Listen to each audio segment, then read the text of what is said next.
하여 주옵소서. 예수님의 이름으로 기도하옵나이다. 아멘. 지난 시간에 666에 대해서 좀 알고 싶다는 말씀이 있어서 오늘 그 말씀을 드리려고 합니다. 성경 구절 우리 한번 보도록 하겠습니다.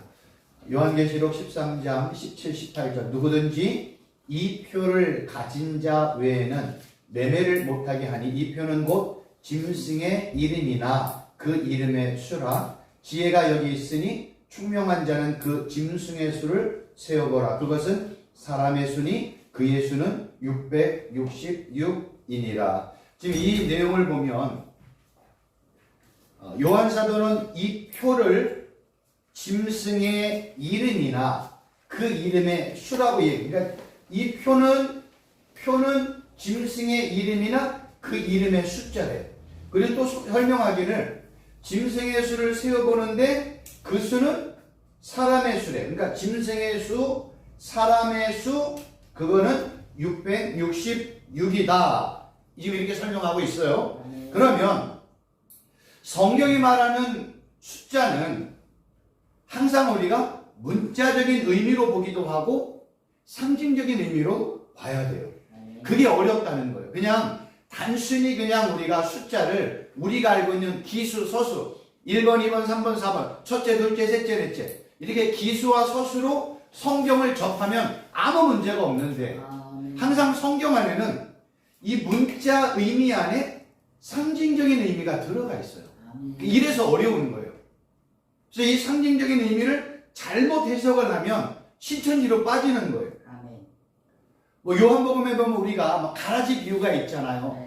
뭐 가라지는 악한 사단의 아들들, 가라지를 뿌리는 자는 원수, 뭐 밭은 세상, 마지막은 종말, 뭐 이런 식으로 설명이 되어 있단 말이에요. 근데 이러한 내용, 이거를 비유적인 표현이에요. 알레고리카란 표현이에요. 같은 표현이거든요. 이런 식으로 성경을 막 적용해 보면 안 되는 거예요. 이런 비유적인 표현은 그 비유, 알레고리카란 비유적이고 은유적인 본문이 나와 있는 내용만 설교를 하면 돼요. 그 부분만 그렇게 하는 거예요. 근데 이 내용을 막 온 사방팔방에다가 다 붙이니까 뭐 생판 모르는 사람들이 야 거기 갔더니 막 신비한 얘기 하더라. 다 잘못된 얘기 하는 거예요. 그러니까 말씀을 전하는 사역자, 설교하는 사람은요 성경이 증거하는 것만 증거하면 돼. 그 이상을 넘어서면은 항상 문제가 생기는 거예요. 억지로 풀면 2단, 3단, 4단이 되는 거예요. 성경은 억지로 풀 필요가 없어요. 첫째, 문자적인 의미로 접근을 하는 거예요. 이 문자적인 의미에도 두 가지가 있어요. 하나는 한글의 수준이 있잖아요. 한글 수준. 또 같은 말을 영어의 수준으로 얘기하는 사람이 있잖아요. 그래서 어떤 목사님은 목사가 되기 전에 영어 강사, 아주 유명한 영어 강사. 그래서 한글과 영어를 이렇게 공존해가지고 설교를 하니까 처음 듣는 얘기고 좀 깊이가 있잖아요. 한글의 수준보다는 영어가 더 깊이가 있잖아요. 왜냐하면 이 히브리어가 헬라어로 넘어가기 전에 70인역이라는 게 있고 헬라어로 넘어왔고 라틴어로 넘어왔고 뭐 독일어나 영어로 넘어왔고 그 다음에 뭐 중국어로 갔다가 그래서 중국에서 한국으로 중국어가 한글로 넘어와 한자로 넘어와서 우리가 번역을 했대 이렇게 되게 얘기를 해요. 그럼 우리가 이거를 다시 거꾸로 올라가 보면 영어보다는 헬라어가 좀 더 깊이가 있고 헬라어보다는 히브리어가 더 깊이가 있잖아요. 히브리어는 구약의 말씀을 히브리어로 썼어요. 근데 이 구약의 내용을 헬라어로 바꾼 것이 헬라어로 번역한 것을 70인역이라고 얘기해요. 그리고 이제 예수님 당시에는 헬라어와 로마어와 아람어가 공존했기 때문에 그때는 그냥 헬라어를 썼단 말이에요. 저는 한글 수준도 이야기하지만 제가 말하고 싶은 건 영어가 아니에요. 영어보다 헬라어. 신약 성경은 헬라어, 구약 성경은 히브리어.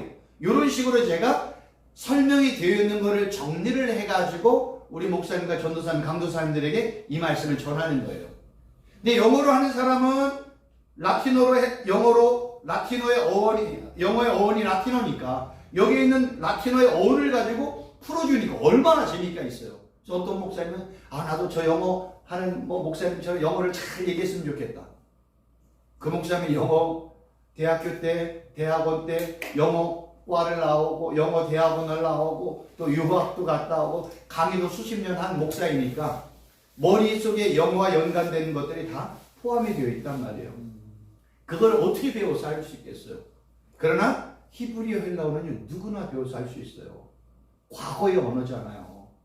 이 언어는요, 그냥 과거의 히브리어로 끝났어요. 헬라어로 끝났어요. 우리는 그 적어놓고 연구한 내용들을 우리가 읽고 정리만 해서 하는 거예요. 저도 그 수준이에요. 제가 뭐 헬라어, 히브리어 능통하지 못해요. 제 아들이 이제 이번에 서울시인데 저희 성결교회가 기독교 대한 성결교회 기성이라고 얘기하거든요. 거기 이제 부천에 있는데 이제 대학원에 입학을 했어요. 근데 일반대 공부를 하다가 신학교를 했으니 생판 모르는 아들이 신학대학원에 공부를 해서 첫 번째 이제 대학원 3년 중에 첫 학기가 히브리어를 배우는 거예요. 근데 히브리어 배우는데 저는 히브리어를 이렇게 내용을 정리를 해서 강의하는데 제 아들은 문법을 공부한단 말이에요. 30년 전에 제가 그 학교에서 배웠어요. 가져서 아빠 나 이게 뭔지 모르겠어. 저도 숙제를 해야 되는데 앞이 깜깜한 거예요. 저는 이 표의 의미가 뭔지, 짐승의 뜻이 뭔지 이런 것들을 정리를 해서 설명을 하는 거지 히브리어 헬라어는 문법을 가르치는 게 아니에요. 너무나 좋은 책들이 다 나와 있기 때문에 히브리어는 문법을 공부할 필요도 없어요. 못 읽어도 상관이 없어. 근데 그 단어의 뜻이 뭔지를 이해를 하고 그 단어와 연관된 성경이 어디에 써 있는지를 전부 다 제가 찾아서 정리를 해서 말씀을 드리는 거예요. 저도 이 정도 수준이에요. 이 정도 수준인데도 저만큼 하는 사람이 거의 없다는 거예요. 왜냐하면 제가 예전에 30년 전에 신학교에서 설교학을 배울 때 여러분들 설교할 때 절대로 히브리어 헬라 쓰지 마세요. 한글만 하세요. 한글만. 설교는 초등학교부터 90대 된 연세 드신 분들까지 전체가 다 이해할 수 있는 수준이에요. 제가 뭐 헬라어 히브리어를 막 써요. 그 단어의 뜻이 뭔지를 헬라어 히브리어의 의미가 뭔지를 설명을 하는 거죠. 영어로 해요? 한글로 하잖아요. 저는 그 정도 수준이에요. 근데 깊이가 있단 말이에요. 그러니까 이런 의미를 알고 있어요. 그래서 사전적이고 문자적인 의미는 한글의 수준이 있고 저는 이거를 헬라어와 히브리어 한글의 그 똑같은 단어가 헬라어에서 히브리어에서는 어떤 의미로 사용되는지를 제가 그걸 발췌해서 정리해가지고 말씀을 드리는 거예요. 우리는 이 히브리어 헬라어의 의미가 더 중요하지 한글의 수준은 준비하지 않잖아요. 예를 들어서 온유라는 단어가 한글 수준에서 보면 어떻게 설명할 거예요? 그냥 우리가 알고 있는 사전적 의미야. 근데 성경이 말하는 온유는 어떤 사람이 온유한 사람이에요? 남을 차지하는 자. 온유한 사람의 특징. 온유한 사람의 특징이요? 예수님을 믿는 자가 온유한 자라고 얘기하는 거예요. 예수님을 의지하는 자가 겸손한 자라고 얘기하는 거예요. 의로운 자는 어떤 자예요? 예수님을 믿으면 너 의인이야. 예수님 안 믿으면 너 죄인이야. 성경이 이렇게 구분하여 선포를 한단 말이에요. 그러니 의와 죄를 사전적이고 문자적인 의미로 접근을 하면 성경에 있는 내용을 어떻게 이해할 수 있어요?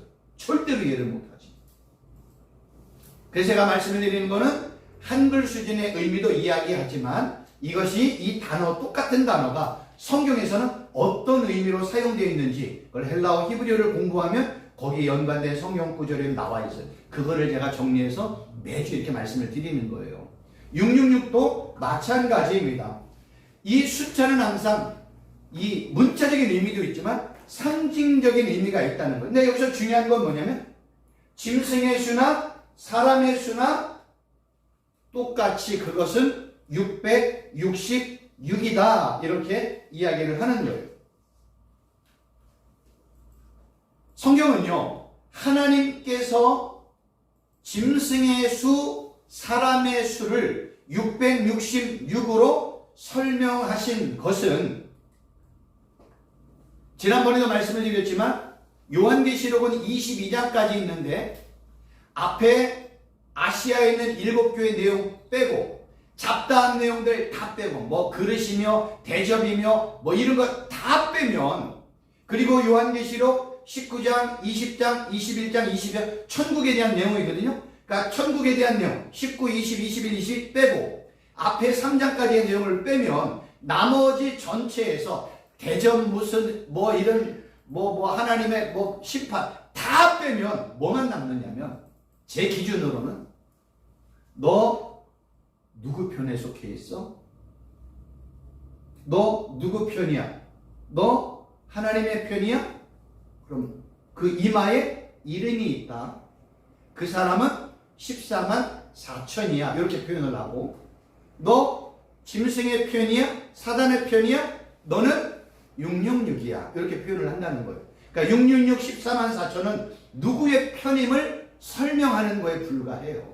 그 의미가 뭔지를 이제 하나하나 설명을 드린다면 왜 그러냐면 성경에서는 14만 4천 너 하나님의 나라 기업으로 소유할 거야. 너 짐승의 숫자, 사람의 숫자인 666 갖고 있어? 너 짐승을 따르는 자야? 너는 영원한 불못에 들어갈 거야. 요게 성경이 말하고 싶은 핵심이라니까요. 뭐 대접이고 심판이고 그건 우리와 관계가 없어. 많은 사람들이 종말론을 이야기하잖아요. 예수님이 언제 올까? 그래서 이 종말론주의자가 뭐 언제 예수님이 어디 오기 때문에 우리가 뭐 산에 올라가서 흰옷 입고 준비한다고 해서 그 흰옷 뭐 동대문이나 남대문에 가가지고 흰옷 사가지고 흰옷 입는단 말이에요. 그 흰옷 입고 올라가요? 아니요. 안 올라간다니까요. 근데 이단들은 성경에 흰옷은 세마포시야. 우리가 흰옷 입자. 그리고 예수님 올 때를 기다리자. 대망하자. 여러분 흰 옷이랄 때 이 흰이라는 단어는 무슨 뜻인지 아세요? 하나님의 색깔을 흰색이라고 얘기를 해요. 하나님이 소유한 색을 흰색. 그래서 하나님이 역사할 때 예수님이 막 희고 빛과 같이 역사할 때 변화산에서 그러니까 예수님의 모습을 그렇게 설명을 한 거예요. 그리고 예수님에게 속한 자에게 하나님의 속한 자에게 주시는 옷이 흰 옷이에요. 그거를 구약에서는 공의의 옷, 구원의 옷, 의의 옷, 신약에서는 흰 옷, 세마포 옷 이렇게 표현을 하고 바울이 예수 그리스도를 믿고 세례를 받은 자를 그리스도로 옷 입었다 이렇게 표현을 한단 말이에요. 예수님을 믿었는데 그거를 그리스도로 옷 입었대요. 여기서 옷 입었다는 뜻은 뭐냐면 옷 속으로 들어가다. 예수님 안으로 들어가다는 거예요. 그러니까 내가 예수님을 믿는 거는 내가 예수님 안으로 들어가는 거예요. 예수님이 내가 되고 내가 예수님과 하나가 돼. 그건 다 연합, 일치, 한몸, 하나가 되는 것을 설명하는 거예요. 그래서 흰옷 입고 간다는 건 예수님을 나의 구주로 영접하면 내가 예수님 안으로 들어간 그를 너희가 너의 흰옷 줄게, 세마포 옷 줄게, 공의의 옷 줄게, 구원의 옷 줄게 하는 거예요. 우리가 그 옷 입고 가는 거지. 그렇다고 공의의 옷 주세요. 그거를 비유적으로 표현을 한 거지. 공의의 옷을 어떻게 우리가 이 땅에서 우리가 얻을 수 있겠습니까? 그러니까 성경은 이런 식으로 설명을 하고 있기 때문에 14만 4천과 666은 내가 하나님 편이냐 사단의 편이냐를 숫자로 지금 이렇게 설명을 해주고 있는 거예요. 그 내용을 이제 하나하나씩 설명을 드리도록 하겠습니다. 666이라는 단어는요, 히브리어로 볼 때는 한 사람을 지칭하는 숫자예요. 왜 그러냐면 히브리어를 보면 알렙 베트라는 단어가 있어요. 이거는 히브리어 첫 번째 문자, 이건 두 번째 문자예요. 이 첫 번째 문자의 뜻은 뭐냐면 하나님, 황소 이런 의미란 말이에요. 근데 여기에는 발음 기호가 이응이야. 그 다음에 히브리어는 또 특징이 뭐냐면 숫자가 포함이 되어 있어요. 이게 1이라는 뜻이에요. 그래서 이러한 연관된 내용을 보면 이렇게 히브리어가 하나부터 이렇게 23자까지 되어 있는데 요 하나하나 되어진 이런 단어가 요게 발음 기호 음가 그 다음에 숫자 더 의미도 있는데 여기 의미가 안 써있네. 이런 식으로 해가지고 23자까지가 되어 있어요. 그래서 이렇게 숫자 첫 번째 글자 두 번째 글자는 2 세 번째 글자는 3 이런 식으로 되어 있단 말이에요. 이런 식으로 따져 보니까 666이라는 숫자가 나오는 숫자를 보니까 히브리어로 네로라는 단어가 666이라는 단어가 나오는 거예요. 그러니까 네로를 히브리어로 썼을 때 이 숫자를 계산하니까 히브리어 이 단어를 네로로 쓴 거예요. 네로를 썼더니 그 숫자가 뭔지를 찾아봤더니 666이었더라. 그래서 당시에 이 신약 시대에는요, 악한 사단을 네로라고 얘기했어요. 왜요? 이 숫자를 가지고 계산해 보니까 666이 네로로 지칭이 되었단 말이에요. 그래서 많은 사람들이 옛날에는 네로가 악한 사단이었다, 이런 식으로 설명을 했어요. 근데 부족하단 말이에요. 그럼 이거를 우리가 숫자로 한번 풀어보자는 거예요. 여러분, 성경에서 이 6이라는 단어는요, 성경에서 사람의 수, 불완전한 수를 6이라고 얘기를 해요. 우리가 성경에서 완전한 수가 있잖아요. 성경에서 완전한 수는 1, 3, 7, 10, 10이에요. 그리고 1과 이거는요, 1의 의미도 있지만 1000의 의미도 있어요. 이 첫 번째 글자는, 이 알레프라는 히브리어 첫 번째 글자는 이 숫자가 1의 의미도 있고 1000의 의미가 있어요. 그래서 시편과 베드로서에 보면은 하루가 1000년 같다고 얘기하는 거예요. 그게 똑같은 의미예요. 하루가 1000년 같고 1000년이 하루 같다. 그 의미는 뭐냐면, 알레프라는 하나님이라는 의미를 뜻하는 이 단어, 문자는 1과 1000의 의미를 같이 가지고 있단 말이에요.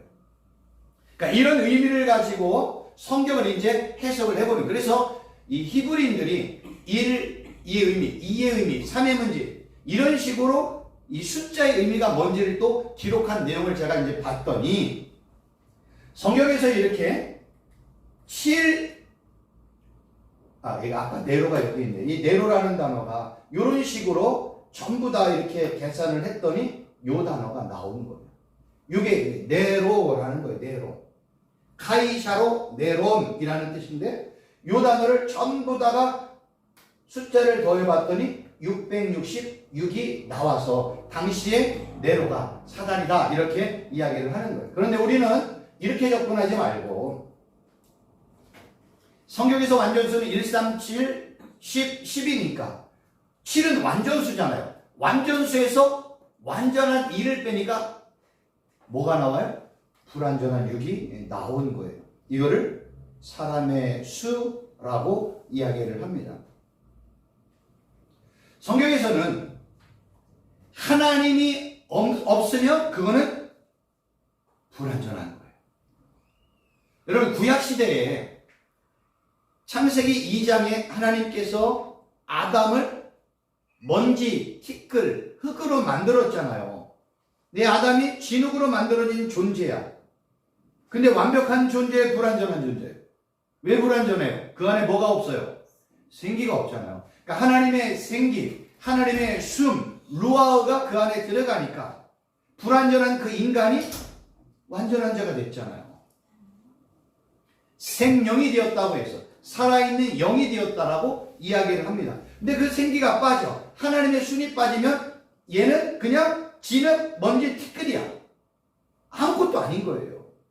성경은 이렇게 7, 완전한 7에서 완전한 1을 빼면 불완전한 숫자 6이라고 이야기를 하는 거예요. 그래서 이 6은요, 짐승의 수, 사람의 수가 맞아요. 근데 하나님이 없는 숫자야. 그리스도가 없는 숫자야. 이거를 악한 사단의 수라고 이야기를 하는 겁니다.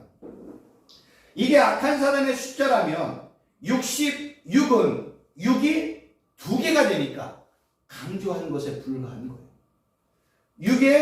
6이 3개가 붙으면 또 3은 완전수네. 그러면 6이 완전히 농축된 수가 666이에요. 숫자로 풀면. 짐승의 수, 사람의 수, 사단의 수가 완전히 농축된 완벽한 3이잖아요. 3개니까. 그거를 그냥 666이라고 표현을 하는 거예요. 뭐 666은 뭐 베라 10이니 뭐 그런 게 어디 있어요. 성경은 이거를 통해서 이거는 짐승의 숫자야. 짐승의 숫자를 가지고 매매하는 자 나중에 다 어디 들어가? 불못에 들어가. 너 짐승의 숫자를 갖고 있어. 예수님을 믿고 14만 4천에 포함이 되어 있어. 너 666에 속해 있어. 너 14만 4천에 속해 있어. 너 예수님을 믿는 사람이야? 사단을 믿고 따르는 사람이야? 너 예수님의 나라에 있어? 사단의 나라에 있어? 이것만 구분하는 거예요. 단순히 이 정도의 숫자의 의미를 가지고 설명을 하는 거지. 여기에 무슨 의미가 있겠어? 그냥 6은 6의 3배수. 6을 농축한 숫자. 6의 완전선. 그냥 적그리스도의 숫자. 끝! 더 이상 이유가 없는 거예요. 이렇게 설명을 해야지 이걸 가지고 어떻게 설명할까? 어떻게 해? 6은 사람의 수, 짐승의 수. 6은 6을 강조한 거예요. 그 다음 666은 또 6의 3배수. 완전수네? 그러니까 완전한 사단의 숫자. 그리스도에게 속한 자.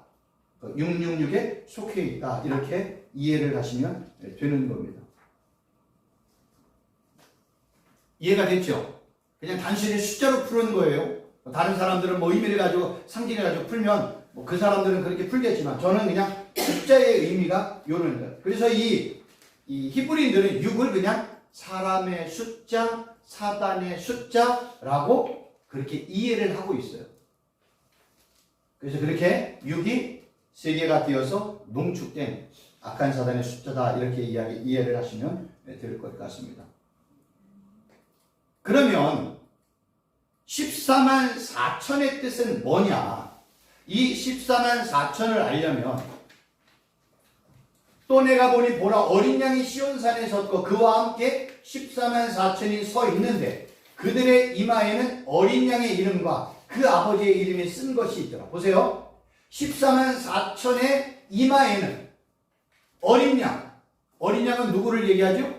예수님의 이름과 예수님의 아버지의 이름이 이마에 있대요. 우리 눈에 보여요, 안 보여요? 누구만이 보여요? 하나님과 예수님만 성령님만이 아시는 거예요. 하나님은 성령 하나님은 예수님을 나의 구주로 영접한 그들의 이마에 뭘 기록해줘요? 예수님의 이름, 하나님의 이름을 기록해 주는 거예요.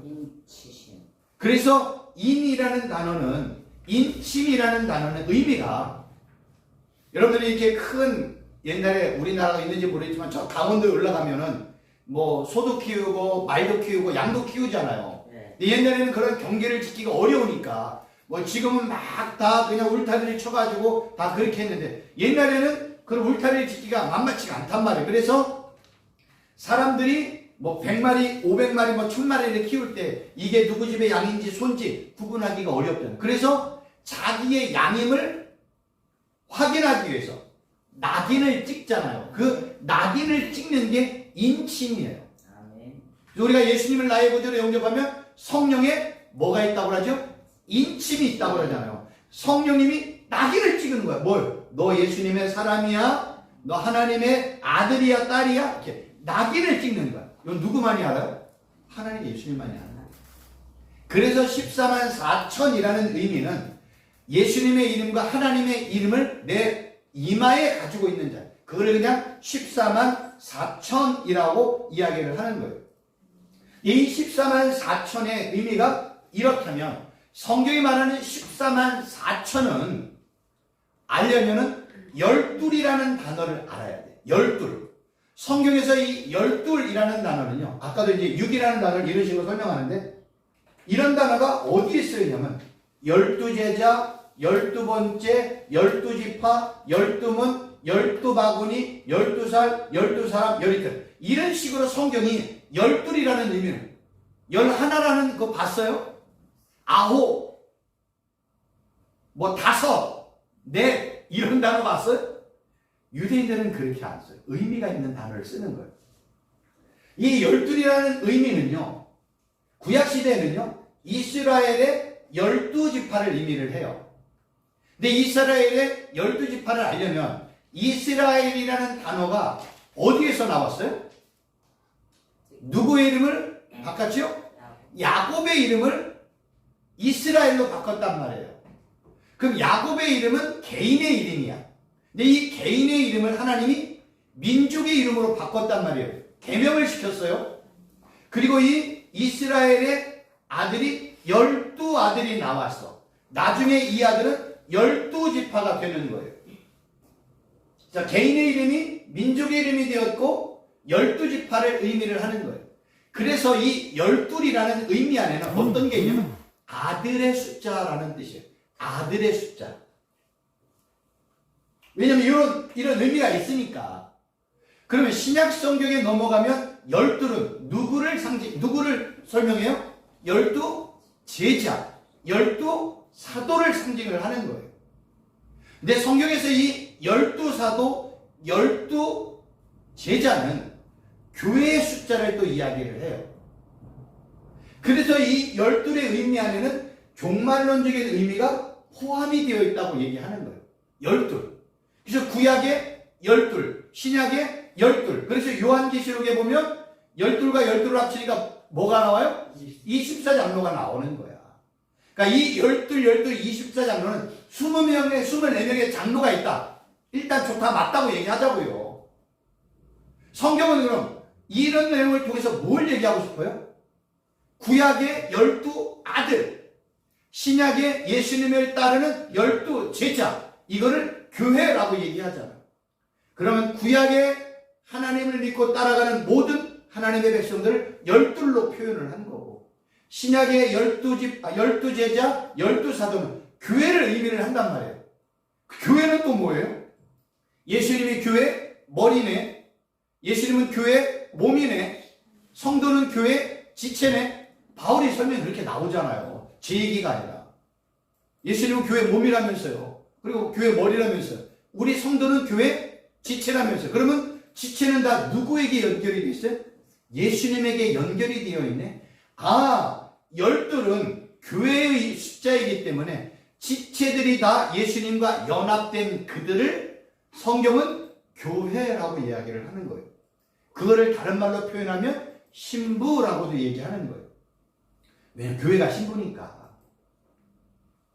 그래서 이 12의 의미 안에는 종말론적인 의미가 있기 때문에 이 12 아니면 24장로는 하나님의 모든 백성들, 구약의 모든 백성들, 예수님께 속한 예수님을 믿는 모든 성도나 교회를 12이라고 이야기하는 거예요. 이 12의 의미를 알아야 14만 4천의 의미를 알 수가 있습니다. 성경에 보면 제가 요거를 문구를 안 가져왔나 보다. 제가 읽어드릴게요. 요한계시록 21장 16, 17절에 보면 그 성은 네모가 반듯하여 길이와 너비가 같은지라 그 갈대저로 그 성을 측량하니 12,000 스타디오니요 길이와 너비와 높이가 같더라. 그 성곽을 측량하며 144 규빗이니 사람의 측량 곧 청사의 측량. 이거는 예루살렘 성을 이야기하는 거예요. 예루살렘 성이 12,000 스타디움이야. 요거를 어떤 사람이 계산을 해봤더니 1 스타디움은요 184m예요.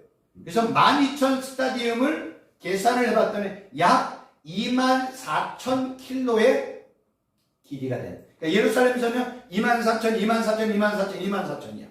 이게 예루살렘 성이라는 거예요. 예루살렘 성이 이렇게 생겼다고 또 생각하면 안 돼요. 그냥 하늘에 있는 예루살렘은 그냥 12,000 스타디온이야. 성경은 이렇게 표현해요. 예루살렘 성이 그냥 12,000 스타디온이야. 그럼 이 12,000 스타디움에 들어가는 사람은 누가 들어가요? 구약에 하나님을 믿는 12 아들들. 신약에 누가 들어가요? 예수님의 12 제자들. 교회 신부만 들어가는 거예요. 그럼 12,000 곱하기 12면 뭐가 나와요? 14만 4천이 나오는 거예요.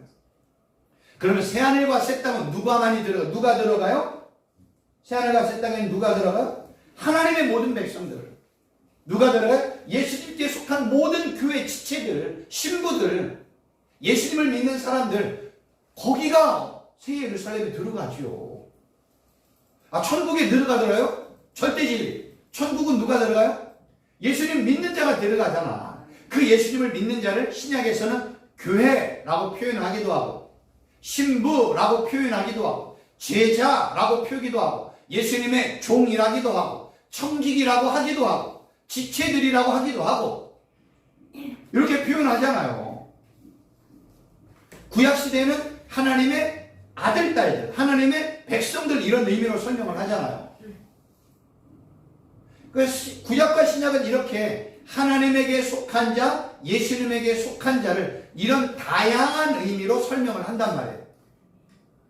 또 신약에서도 하나님과 우리의 관계를 아버지와 아들의 관계라고 갈라디아에서 언급되어 있잖아요.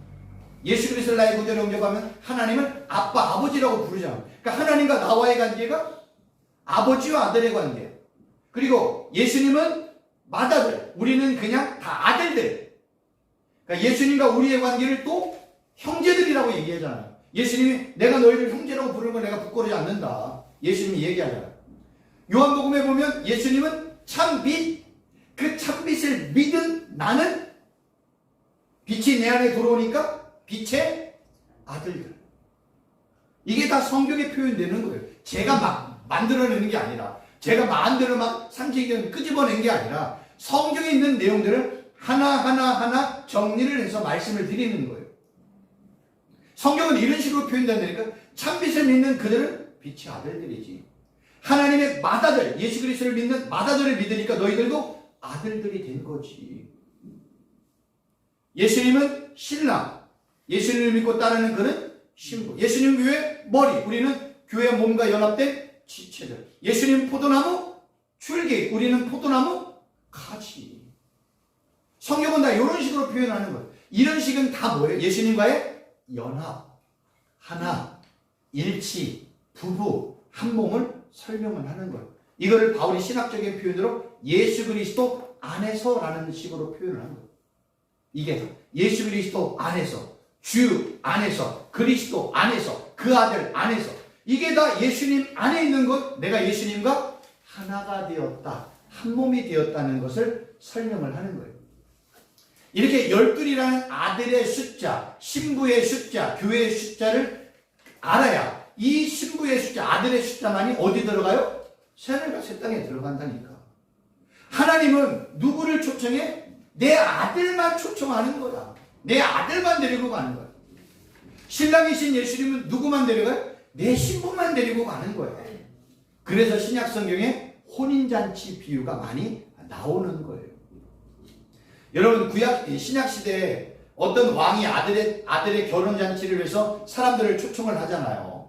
사람들을 초청할 때 우리가 지금 결혼식이 있으면 지금 사람들은 뭐 이제 축의금 뭐 돈 집어넣고 양복이나 잘 입고 가잖아요. 옛날에는 막 한복 입고 막 가잖아요.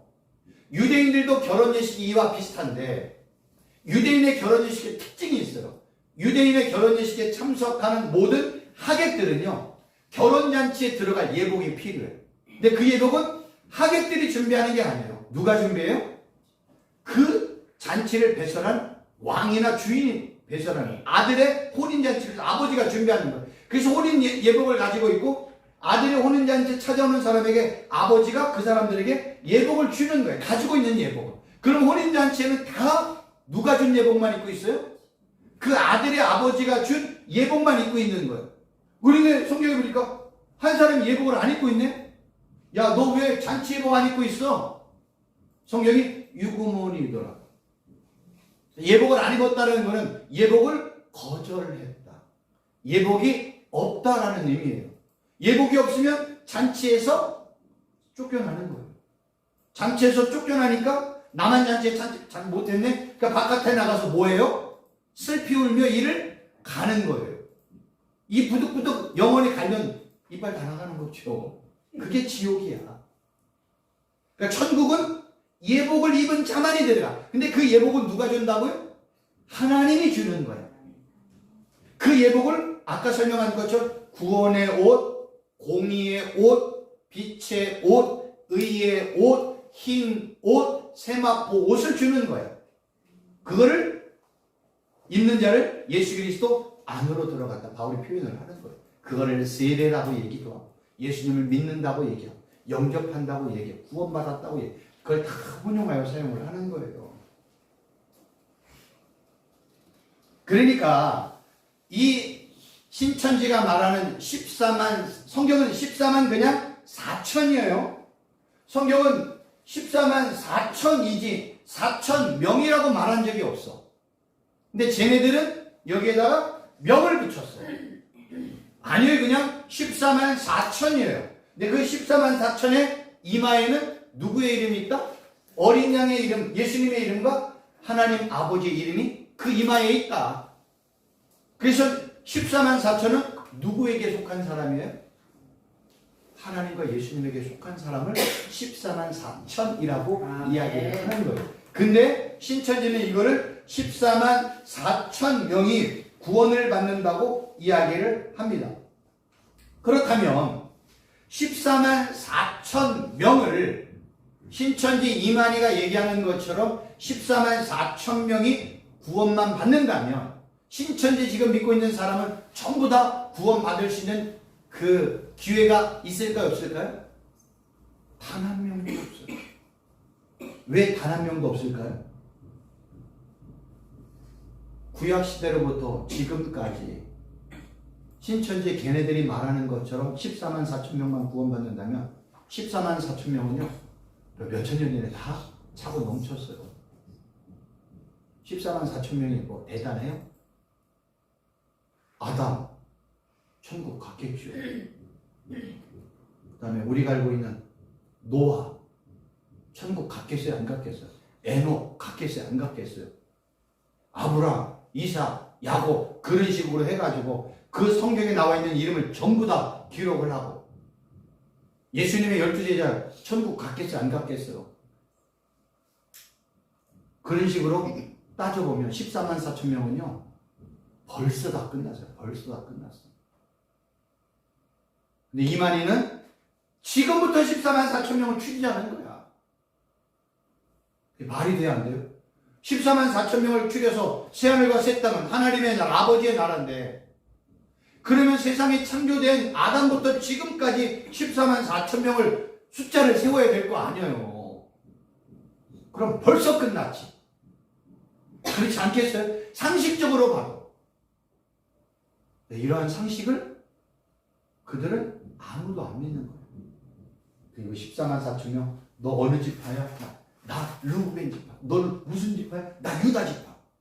너 그럼 유다 지파는 14만 4천 그 신천지가 이만희가 얘기하는 것처럼 새하늘과 새 땅에 나라를 다 준대. 너 어떤 나라 왕이 되고 싶어? 나 미국. 너는 독일. 너는 영국. 나는 일본. 난 대한민국. 전 세계 나라가 몇 개국이에요? 160몇 개국뿐이 안 돼. 그러면 지금 전 세계에서 어렵게 사는 나라가 거의 70%인데 케냐 누가 왕이 될 거예요? 거기는 가난의 허덕이고요.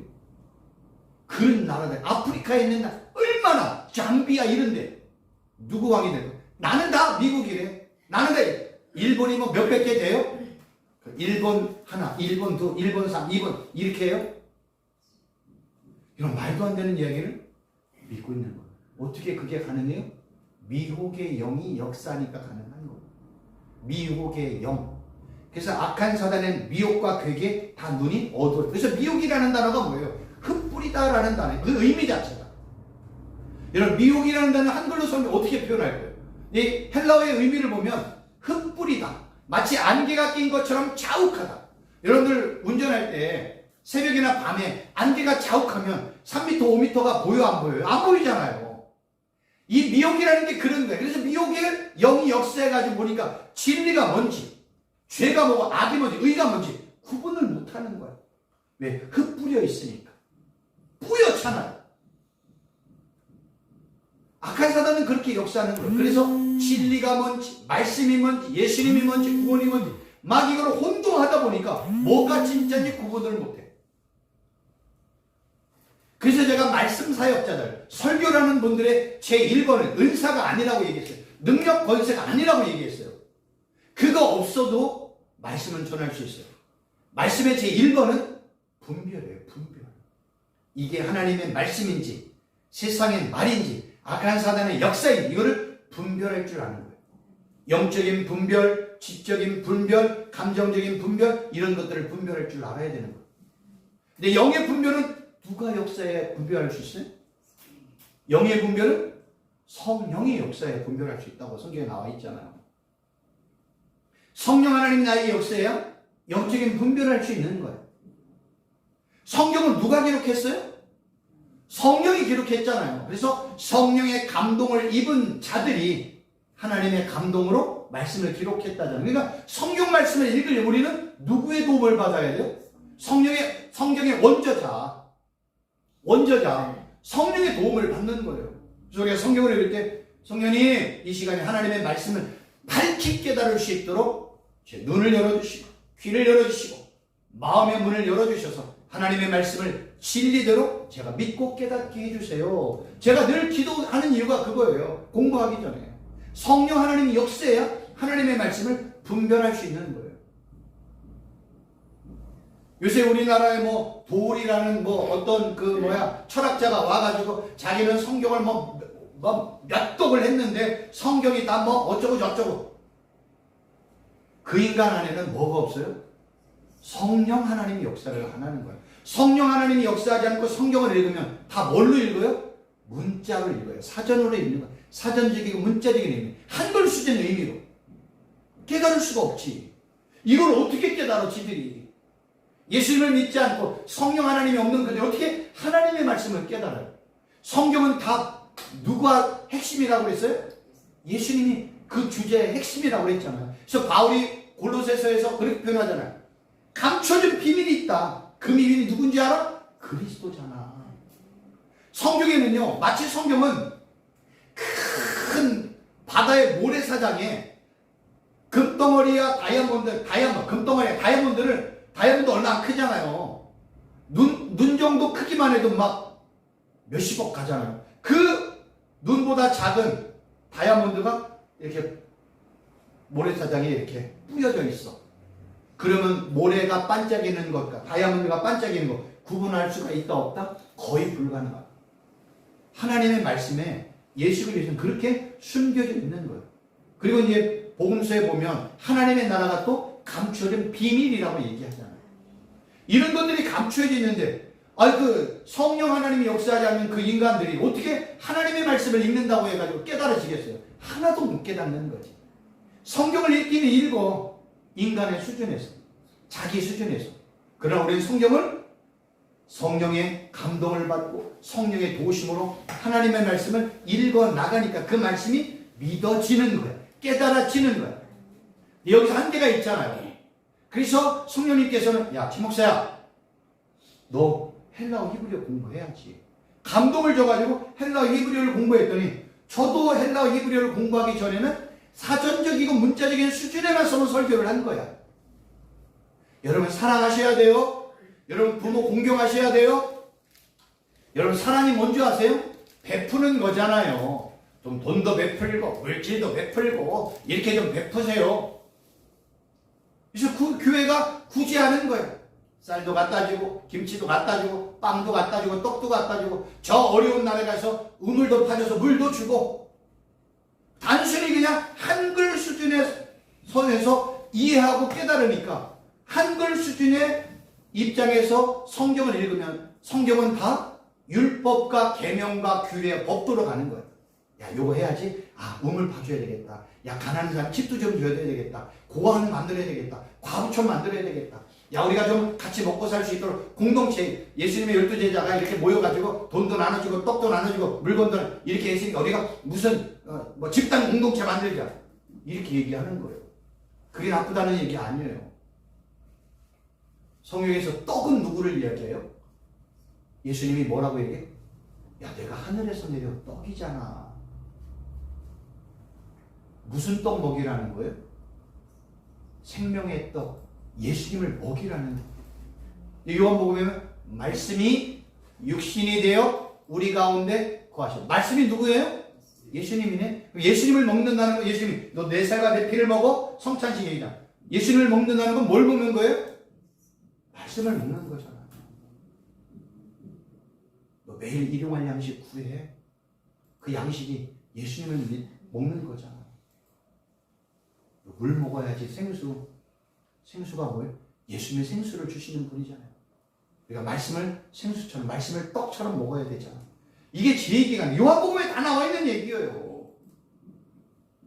그러니까 우리 목사님들, 강사님들이 성경을 좀 많이 읽어야 된다니까요. 성경을 너무 안 읽어. 성경을 읽어야 성경의 내용을 알죠. 그 내용을 근거로 해서 이러한 헬라어 히브리어를 알아야 이 말씀들이 마치 막 뭐예요? 사통팔달처럼 연결되고 상합하고 결합되고 되어서 말씀이 역사가 일어나야 되는 거 아니겠습니까? 근데 성경을 많이 안 읽으면 성경이 딴 세상의 책 같아. 성경이 아주 익숙해져야 되고요. 성경의 말씀이 뭔지를 밝히 알아야 되는 거예요. 그래야 나와 함께 신앙생활하는 저들에게 진짜 생명의 떡 주고 진짜 생수의 말씀 주는 거 아니겠어요? 이런 말씀의 분별력이 있어야 악한 사단이 오고 세상이 오고 어떤 사람이 어떤 얘기를 해도 내가 말씀의 기준, 하나님의 말씀을 가지고 분별할 수 있는 거예요. 다 하나님의 말씀으로 분별한다잖아요. 정명석이도 그러고 구원파도 그러고 신천지도 그러고 박옥수도 다 뭐 갖고 설교해요?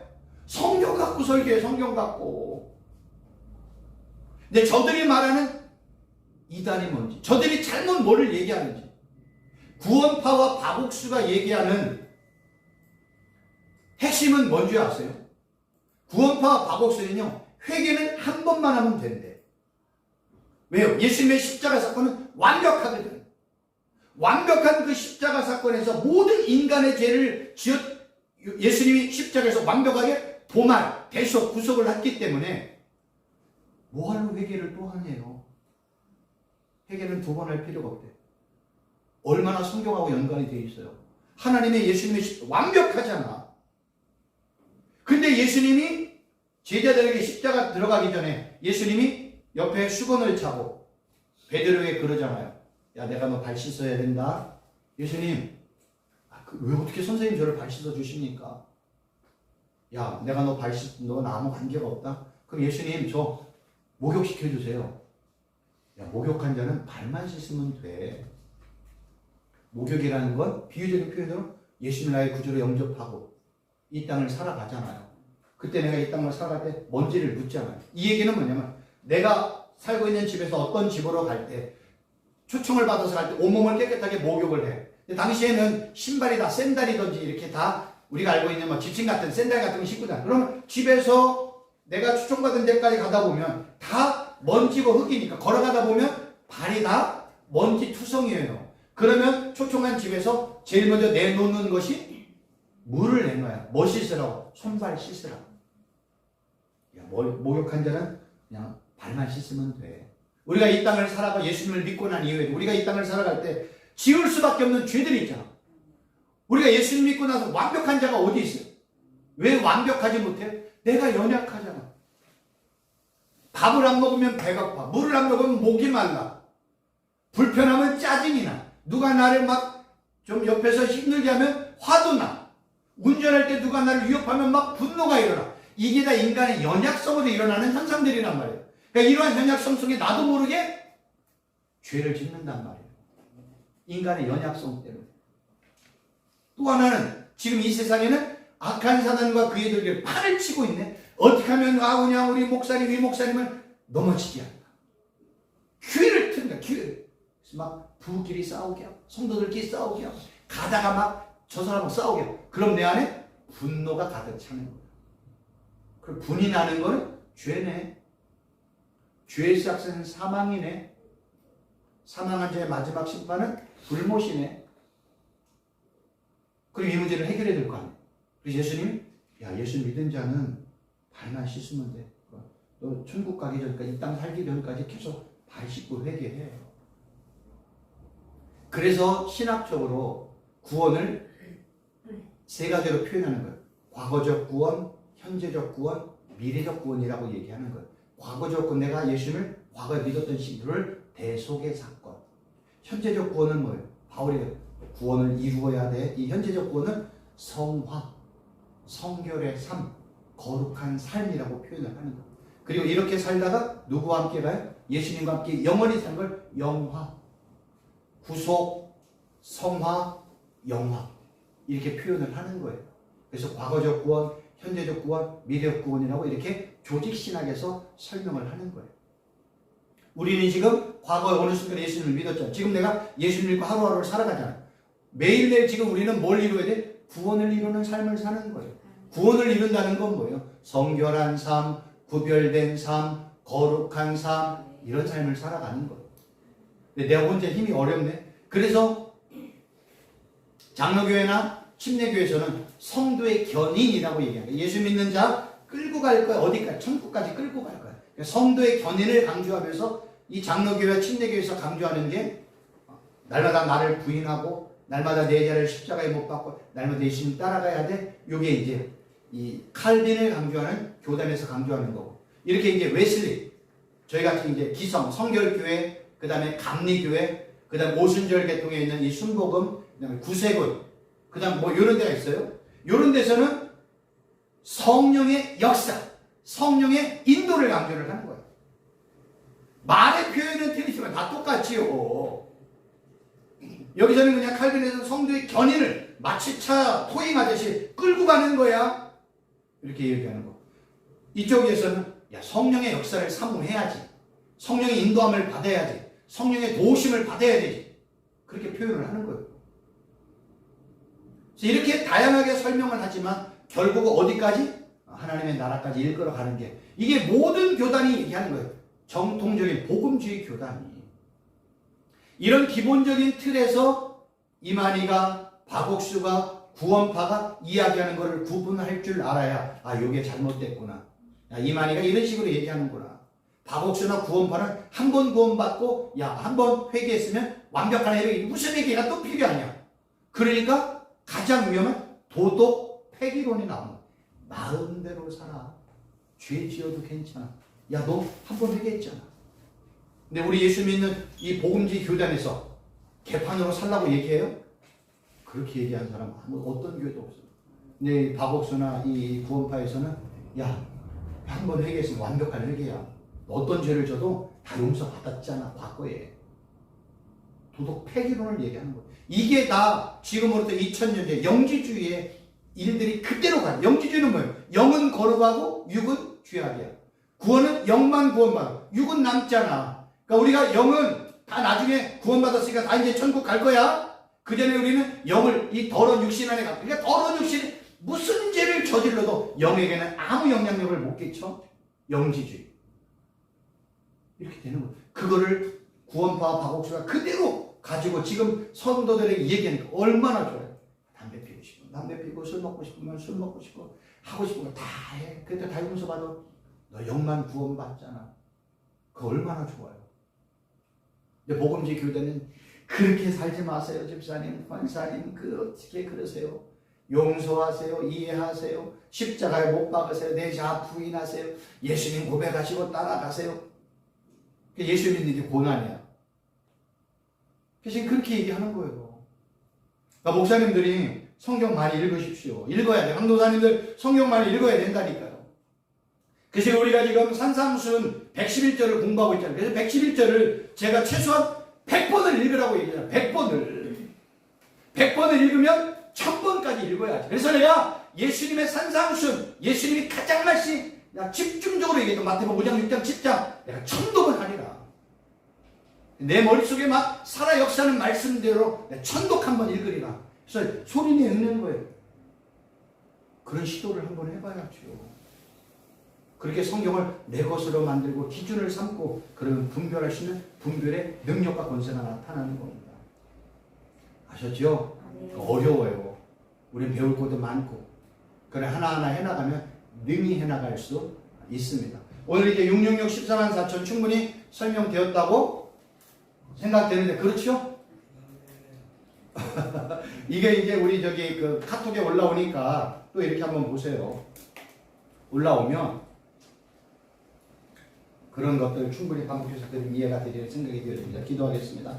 하나님 아버지, 오늘은 특별하게 숫자에 대해서 함께 공부를 했습니다. 잘 이해되게 하시고 잘 분별하는 우리 목사님들, 우리 강도사님들 되게 하여 주옵소서. 예수님의 이름으로 기도하옵나이다. 아멘. 수고하셨습니다.